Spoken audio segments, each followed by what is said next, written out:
To battle, packmates! And welcome back to another episode of Starfleet Command, Orion Pirates +1. I'm Fleet Admiral Tarek of the heavy battlecruiser Call of the Wild, as we continue our campaign against the Hydran Star Kingdom, and they are down to just a single, maybe two bastions of hope left, the planet and starbase defense of 413, as well as the starbase of 514. So if they can't manage to stave us off here, then it's all over for the kingdom. So let us set out into space and continue to cause as much havoc as we possibly can. Hopefully we can take this planet today. Maybe not. It might be a little bit close. After all, the planet does have an Empire defense of 35, which means it's going to be a little bit difficult to pull off. Also, if it sends a whole bunch of shipyard assaults our way, we're not going to get a whole heck of a lot of episodes in, or missions in for this episode. But maybe we'll cut through them with ease. Red alert, and sit still as we take a minute to appreciate who it is that we see. And out there we have a freighter, a light cruiser, and a heavy cruiser. Heavy cruiser, according to the fleet screen, is an MHK. No idea what class that is. And today we're being escorted by the Insatiable, as well as just the Insatiable, apparently. I thought for a second there was another ship to our side, but there is not. Only the Insatiable rides with us, and he is a CBV. That's a pretty interesting design. Are you is that a dreadnought or not? I can't really tell. A C8, yeah, of course a C8 would be a dreadnought. A C7 is the battle cruiser, C5 is the light dreadnought, and then we get into the B values. So our phaser capacitor is fully charged, so we can finally start getting some power in this thing, and we're going to set our electronic countermeasures up to maximum power, just to mess with our enemy a little bit more, reinforce the forward shield, and make sure the power knows that the most important thing on this boat is an electronic countermeasure system. Although I suppose it's not a boat, it's a ship, because we can launch smaller ships. That's what I was told. Anyway, so this freighter shouldn't be much of a problem unless it happens to have plasma torpedoes, which it's an FNT. I don't think that it will. Plus, it has Hydran colors. If it had, Romulan colors or Gorn colors, we might have a problem on our hands, but we don't. So light cruiser over here is an HMO, so if you have any problems, go contact him, and he'll be able to prescribe you whatever fix that you require.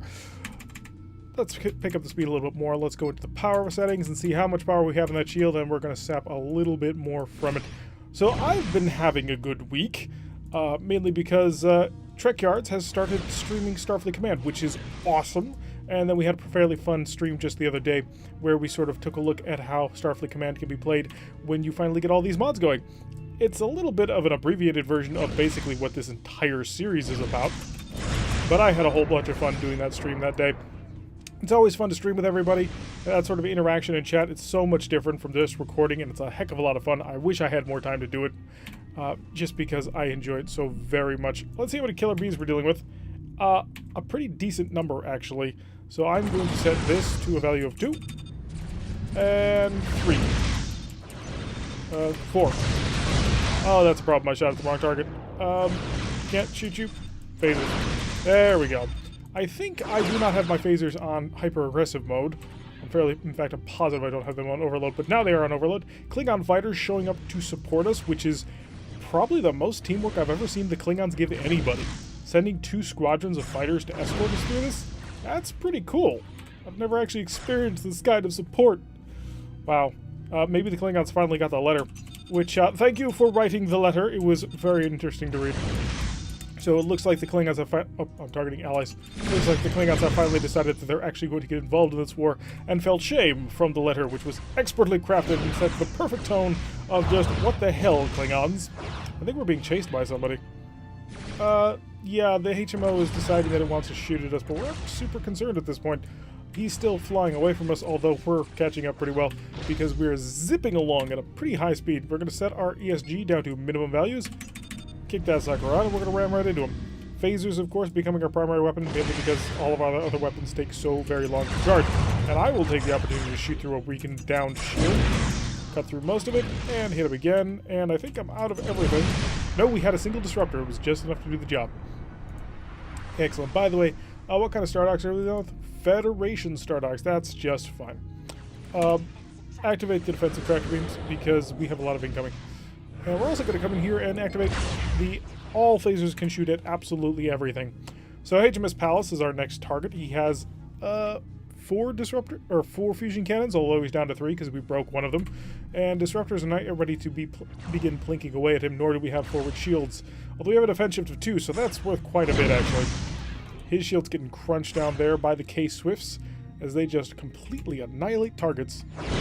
We should do a Klingon carrier run at some point. We've done Klingon battle cruisers and D7s. After all, that's such a fun and important part of Klingon battle history. But maybe a Klingon carrier run would not be out of things. I mean, they don't quite have the heavy weapons that I would normally associate with needing to do a really good carrier run, I don't think. Because they should just be disruptors and missiles that they can match. I'm fairly certain the Klingons don't have access to photon torpedoes on their fighters, but they might. There we go. HMO is down. It's now just a matter of taking on the star bases. I'd love to increase the speed of time, but we are under missile attack, and you cannot increase the speed of time while under missile attack, because for some odd reason, your AMDs and your phaser point defense systems become less accurate and less capable if you're traveling at a maximum speed of time. Somewhat frustrating, but it's what we have to deal with. Luckily, the rest of the battle didn't seem to take that long, although it's probably just going to mean that, well, fighters, if you can take care of this for me, I'm perfectly happy to allow you to do so. You are not shooting. Why? This always makes me concerned when Stardock stops shooting at things. Looks like we will be able to zip on forward thanks to the fighters providing us a little bit of cover. So these fighters have been incredibly useful. They even took care of most of that. I'm quite proud of them. And frankly, pretty surprised. We're going to slow down a little bit more because it looks like we're not actually quite charging our phaser Bs, and I would like to, because we can actually kill them in one pass if we hit them with everything we've got. The trick, of course, is to hit them with everything we've got. Look at that point defense system. Oh my god. Just completely shredded those fighters. That's one of the reasons why I tend not to be fighting. Because, dear god, point defense can be utterly brutal at this point in the game. ESG is a minimum range, maximum power, 2 forward systems. All other weapons select. We've already used up the weapons that will hurt us when we blow things up, so we should be fine here. Of course, there is the damage that we take automatically when the starbase explodes. That is, of course, not all that fun. Luckily for us, however, the starbase itself, or not starbase, Stardock itself is not particularly well defended at this point. If these were Romulan or Gorn Stardocks, we might have a little bit more of a problem. They are equipped with plasma torpedoes, but since they're Federation ones, they're equipped with missile launchers, and it really looks like they're dry already. So we're just going to zigzag while we waste time waiting for our phaser Bs to finally charge. They take, well, a year and a half, apparently. And kick on the ESG, all additional weapons follow-up. Got him. And is that all the dry docks? No, there's one left. The Klingon C8 taking his good sweet time with that. And we're going to launch a couple of disruptor bolts as soon as I can. Ooh, they must be not disruptor 5s. Although I don't think there are disruptor 5s. Ah well, the Klingons managed to actually be useful in this one. Took out 1 of 3 Stardocks. We had to take out the other 2, being a battle cruiser. Something slightly wrong with my voice right there, and I'm not sure what. 450 prestige, of course, is our reward. I don't think we took too much damage, so we might be able to just hang in here for a little bit longer. That would, of course, be ideal. We don't want to leave, after all. We want to just keep the pressure on until we capture it and force them back down to their last station before we force the whole Battlestar Galactica situation on them. Which I imagine the Lyrans would do. Where we're going to basically take over all their colonies and force them to run, and they'll get in some random ship which will take them out to the end of the universe. Heck, they got the fighter tech for it, so yeah, why not? A Battlestar Galactica mod for this would be pretty darn cool. I mean, I know that there's Deadlock, and I have the honor of being friends with the second best Deadlock player in the world. Yes, he is. If you don't know who that is Sprog, who went to the World Championships a couple of weeks ago and took second. He did a really good job, though. And I'm very proud of him and very happy to know him. He's a fun, crazy, sweet. So, yeah, Battlestar Galactica mod for this game would be pretty gosh darn cool. Because, can you imagine? I mean, they have all the systems in place. Yeah, there's the 3D aspect of it, but seriously, imagine it. We could have Cylons firing nuclear missiles at us, and we could be in battle stars, and have base stars. Well, no, base stars are the bad guys. Battle stars, gun stars, that's what I'm looking for. Although, whenever I think Gunstar, I immediately start to think of The Last Starfighter. Because to me, that will always be the true Gunstar. Alright, so we're going to kick on all defensive systems, set ourselves up quite properly, get off our tangent for other sci-fi properties, and focus on Star Trek. Because that's where it all began. Not really, but, you know, you get the idea. Well, actually, maybe. I mean, what? Star Trek, the original series, is 60s or 70s? I can never remember. And then it would take a while until 1989, where Star Trek The Next Generation, which is my Star Trek, the Star Trek that I grew up with. Let's see, which also would be really cool if I could get sort of like, after the X-Series ships, it would convert over to the TNG ships. Can you imagine how awesome that would be? Anyway, let's actually pay attention to what we're doing instead of daydreaming. And I said that just before, but we got caught up in another daydream. Oh, we're being escorted today by the Blood Splitter, who is going to kick quite some ass. I believe that's a CFA. No, yeah, an XCF. That's what I meant. Leave me, guys, for the reals. Overload on the phaser, please. Kill him. Do not let him survive. If he survives, I'm docking everybody's pay. Thank you. Jeez, that took way too much effort. Disruptors to fire from range. Disruptors can actually deal splashback. It's generally not something that you pay a whole ton of attention to, because it's generally not all that much damage. But, well, when you've got 6 of them, it actually can start being a pretty decent amount. We're going to plow this mine over here. Bump into it. That way we don't have to worry about our little tiny pseudo-frigates getting in the way. So we actually have an XCF and a DNHE. Wow. So the Lyrans did not want to be outdone by the Klingons saying, hey, we have a dreadnought in the area. What do you got? Well, we brought a heavy dreadnought. What do you got? If we get a B-11 in the next mission, I will be just thrilled. So phasers, blast through, terrible part. I think we're down just to our 3 Stardocks. Yes, we are. They have not fired, and they are Gorn Stardocks. Ooh. So remember how I said Gorn Stardocks might actually be a challenge? Well, yeah, each one of these is packing a plasma torpedo, which is not fun. I'm actually going to shut off the electronic countermeasures on this one, because I'm going to need all that power for the forward shield. Oh, that's not going to be good. Do I have all weapons? No, we're still... Let's slow down a bit, because we have to charge every other weapon. We have a lot of weapons to charge. Do I have to drag you into the fight? I might have to. Am I going to bother? No, we're actually in relatively good shape. One of the reasons why I dragged that Klingon Dreadnought into the fight was because we were so very badly damaged. I think. I'm having trouble remembering that episode. But it's not important, because now we are going to wipe out this one all on our own. Glory and honor only to us, and that is truly the Lyran way. Is it? Not really. But hey, glory and honor to us. They're like demi-cat people Klingons is the way I've sort of started to view them. I'm not sure if that's right or wrong. Maybe GTA can give me some extra information. He knows all about the Starfleet battle stuff, and it's excellent whenever he chimes in with his awesome information. It allows us to get a better feel for the universe that we love to play in. So let's get in nice and close, and we'll smash him with the big bubbles, and then we'll blast him with the disruptors. Although, we're getting really close to the end of a campaign. I mean, we're seriously almost done. They're down to, like, what, 3 tiles that actually matter? Or 2 tiles that actually matter, plus another, like, 3 tiles of just additional stuff. It's very feasible we could finish them off within about a week at this point. Even the week at the reduced upload schedule, because we no longer do Starfleet Command every single day. Kind of want to go back to that, because it allowed us to really kind of zip through some series. But I really don't have the time to record that much. Oh, we're thinking about it. So yeah, we're almost done with this campaign, and we're going to be moving on to the next one. We still I haven't decided what I want to do next. I have a vague idea that every single campaign that we run for this series, I guess, because now we're running through every single race for a second time, what I want to do with that one is basically to fight the people we didn't fight last time. So obviously we can't have a Federation campaign fighting the Klingons, so we had a Federation campaign fighting the Romulans. We couldn't have a Marak campaign the Lyran campaign, I'm sorry, fighting the Marak again, so we decided to fight the Hydrons. So the question becomes, who's next? And what should the matchup be? I haven't really decided yet, and I'd love to hear your guys' input on that one. Let's slow to a stop, because plasma torpedo will not be ready forever. I'd love to hear you guys' input on this one. It's always nice to hear from the community, and we'll see what we can do. Because, again, we are almost done with this campaign. It's only going to be maybe a week. Yeah, at most 7 episodes before we actually finally take them out for reals. Oh, seriously? Where's it? Oh, I took out the second Stardock, duh. I'm losing track of just what I've even done in this battle. Looks like a pseudo-frigate, unfortunately, was annihilated. We're not deploying ours, it's just too risky, and they're just too expensive, and I would rather save them for situations where we're totally screwed. That Stardock, of course, deciding that it wants to shoot at a target, which is about, way far away. And at best, also way far away. So yeah, other races, normally we like to flip-flop between doing a good guy alliance and a bad guy alliance, so the Federation people versus the Klingon people. And so we start with the Federation, now we've done a Lyran, so it makes sense we should do the good guys. So the good guy list is, of course, the Gorn and the Marak are still available, plus the ISC, who are a bit of a wild card. They can do whatever the heck they want. If you watched the stream we did just the other day, you may have noticed that we have the Starfleet Command 2 Empires at War campaigns available at our disposal. I'm not sure I want to do those quite yet. I think I want to save those for Series 3, where we'll run through all of those.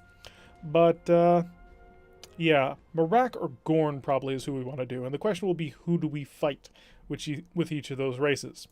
Now, obviously, we probably don't want to fight the Klingons, or do we? I was thinking about doing Klingons versus Marak. We got the Empire events down to 24. That'll be interesting. Almost got you. MET Tempetrol, excellent. If we're lucky, we can blitz through this without a care in the world. So, ready up and... Ooh, we're being escorted still by the Bloodspiller. Bloodspiller, of course, is an XCF, which is excellent to have. Well, not really. He's a pretty terrible ship, if we're completely honest. He has additional Gatling phasers, which is really nice, but he loses out on the heavy phasers. He doesn't have an ESG Lance, and he really doesn't have any other weapons of any note. The heavy bombardment cruiser for the Lyrans has like 14 disruptors, which is pretty hilarious, but at the end of that day, that just equals 7 photon torpedoes, which, well, let me put it this way. The heavy bombardment cruiser for the Federation has 6 or 8 heavy photon torpedoes, which is 16 photon torpedoes or 32 disruptors. Yeah, not really quite comparable. We have our target at a long range. If it's the only one, then this should be a relatively short affair. We're going to kick on the reinforcements to the shields and the electronic countermeasures, and I see but one target. Excellent. Maximize speed of time, please. He'll probably be a light carrier. Well, no, not even. You're just a regular destroyer, aren't you? Yeah, you're a heavy war destroyer. XSR? HTW XSR. It's another alphabet soup destroyer. If you know the codes really well, you'll know exactly what that's equipped with, but I do not. Well, I know that because we sent a probe. And his fighter complement is quite small. Excellent. So, ESG down to minimum, phasers to overload, and we'll just bump into him and annihilate him. Even an XCF could take him on. Dropping his rear shield so he can beam over mines is probably not the greatest decision he's ever made. And his fighters are dead. ESG, put on the speed of time. We got a nice angle here. Fire everything to his side, and door him apart. I like to consider that we fired at him and then trapped him inside the bubble, and he hit the bubble from within. Because that would be a much more interesting way of having annihilated that ship. Alrighty, so I don't imagine that'll be worth much prestige at all. I mean, come on, he was a heavy war destroyer. Yeah, 164. What did you expect? He's down to 19. Oh, we're bringing him down. Now, there is a chance once they start getting low that they just flip, which would be nice. Oh, come on. A surprise reversed. We're so close to having this. And you spring this on me. Who cares? I mean, at this point, well, I suppose if they are organizing a large group, we should actually move to take care of it. Yeah, I get it. Alright, so we're being escorted today by, well, not really escorted, the Thunderfang, who appears to be a fairly small, yeah, he's an SR, which I believe is a survey recon cruiser, as well as the OPT-X1, the standing double, which is equipped with 2 G-type plasma torpedoes and an additional 2 Phaser 3s. Talk about overgunned. Wow. And that's all. The enemies that we are facing are a frigate, a frigate, a frigate, a frigate, and a light cruiser. Now, I had assumed that we would be squaring off against, Hydran forces in this one, but it was not to be, it would seem. We are instead squaring off against pirates, and who cares about the pirates? We can pay off the pirates. In fact, let's pay the pirates to help us destroy them. Sometimes High Command escapes me with their theories on how to actually run a war. Although at this point, we did spawn in a pretty far position, so it might take us a while to actually get to the enemy. So we're cruising along it as fast as we can go, and we'll probably make it there in time? What am I saying? Probably. Of course we're going to make it in time. Phasers to overload, ESGs to minimum ranges. We're just going to give ourselves a forward shield reinforcement so that when we blow ships up, we take less damage. We'll, of course, nail the light cruiser first. That way, in case they start turning on, which I don't think they will, but hey, you never quite know. We won't necessarily die. Kick that on and activate the secondary weapons. Oh, he's about to get bumped by a lot of things. Good. Now, I need to figure out just how much damage the ESG Lance does. Is this just ESG power? Because it's not quite clear. In fact, the book for the Orion Pirates expansion doesn't actually say. It has no value listed for the ESG Lance. It just says that it's a concentrated ESG that is sent out in a narrow beam or whatever, which doesn't really help me for actually figuring out exactly how much damage it's going to deal. Now, maybe that's not super important, but I would like to know these things. Probably should just sit here with the ESG fully charged and look at the average damage numbers that pop up here. All additional weapons, phasers, we're just going to get the point-blank range, do the most amount of damage that we can. Unfortunately, the phaser Gs take a little while to recharge. Luckily for us, we are basically just the oncoming juggernaut, and we can still kill frigates with our phasers. Are you seriously not done with him?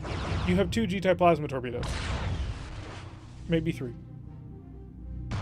No, that was real. Okay, most of his systems are dead. So we, of course, need to focus on this guy. Disruptors, please. Wow. Of 6, you hit 1. I am not happy. There we go. And that's a surprise reversed quite effectively. Shields, of course, going to maximum bubble. So a little bit of a disappointment that we had to run that mission. Because, unfortunately, that'll actually bring us to the end of an episode.